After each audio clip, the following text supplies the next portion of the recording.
Hi all, this is Mike Roman with Curry Heat Coatings. We are a Cerakote factory trained and certified applicator in the Raleigh-Durham, North Carolina area. We can do projects from whatever you want, wherever you are. We have a website, so it's curryheatcoatings.com.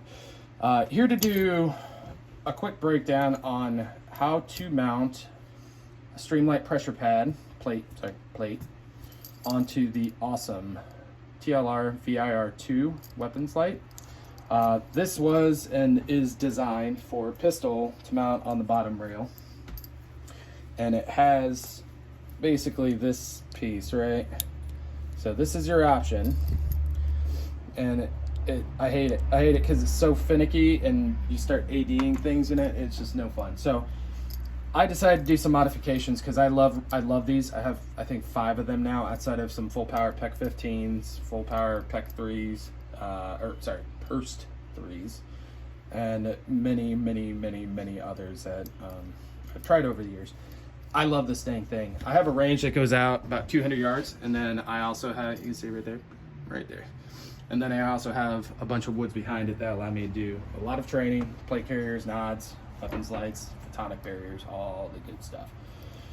So I want to mount this on a rifle without having to worry about this really sensitive and awkward left-handed mount switch on the rifle, and it just getting flicked very easily. So I grabbed the STREAMLIGHT because it said it would fit, this pressure plate, and then realized very quickly it does not mount. So what I did, and there's not a lot of tools here you'll need some pliers, one of these things.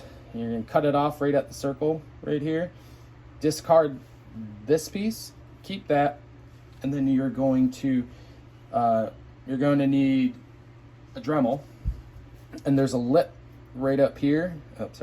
Lip right up here, and you're just going to file it down, not all the way. You actually want just a little bit of a, if you can barely see it, just a little bit, just so that when you put it in the unit, it kind of takes some pressure. See, I can get it in, and it's not all loosey and shit. So you're gonna just Dremel that, and then have a little small ledge. And the next thing you're gonna do is remove, I think on the actual, on the actual switch, you're gonna remove this part here, okay? You're gonna punch out the pin on this, and it only goes one way. I figured that out the hard way after breaking like 3 or 4 punches. It only comes out one way. It shouldn't be too hard, but you're gonna pop that pin out, and you're gonna slide the bracket onto here, and then you're gonna use your pliers to bend this so that, and you have to figure it out when you actually get the plate, this part designed. So the next thing you're gonna do is you're gonna take this piece in your pliers, and you're gonna use your butane lighter, and you're gonna heat the hell out of it. You're gonna put this into a vise. You're gonna heat it, and then use the pliers to just kind of until it gets in there pretty good. You're gonna have to do it a few times. It's not that quick, but I mean, this is like a 10 minute renovation, whatever. So then you're gonna get it in there, and then once it like cools off, you're gonna wanna hammer this. You can see I kind of folded it. It's kind of folded in, so it gives you that ledge. At that point, you're gonna pop with a small screwdriver. It has this stupid little thing. You're just gonna put your screwdriver in there and pop it out. It doesn't do anything. It's just a whatever. And you could epoxy it or whatever, but it's just an indentation on this and doesn't go into the unit itself. So at that point, you're pretty much ready to rock. So then you put your battery in, and then see that tab there? Oh yeah. And then see, so we're gonna get in there. And then you're gonna fold that there, and look at that bad boy. It works. There we go. All right, so this works. We are good to go. So now, when you go to mount it, you're gonna find out really quickly, like I did yesterday, that piece right there is gonna interfere.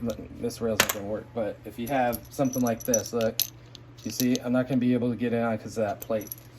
So what I did is I'm mounting it on a CAC rail, a quad rail, and so I took one of these and it's actually in the oven, and yeah, I did Cerakote this one. And I basically cut it so that you got 3 slots. So if you had 3 slots, guess what? That's gonna fit. And then now I have my weapons light. So yeah, I hope this is helpful. There's no options yet available. I've seen some guy cut a hole here to make a zip tie solution to hold the plate on, and it just looked jank. No offense, dude. I mean, we only get better by innovating and redneck shit. So but this is a solution I came up with. So I did 2 so far, and you can see it doesn't, this is my first rendition, but they all work. I mean, they ain't moving. So white light, let me flip it over for the IR.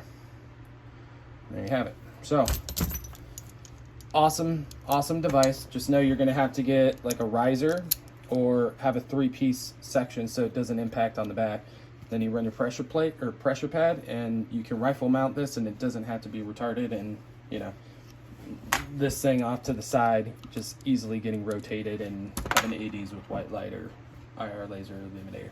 That being said, grab one of these. They're fantastic. The illuminator is not as weak as people have said it is. It is way better than the onboard unit for any PVS 14, DTMBS, whatever. It's sufficient out to 100 yards with the illuminator. It's not great. You're going to have some shadowing at 100 yards. Anything in, you're going to be golden. It's a fantastic lightweight option for a rifle, and I'm going to be mounting them. So I'll post some content, maybe run some helmet cam so you can see how the light performs. All right, thanks everyone for watching. Have a great day.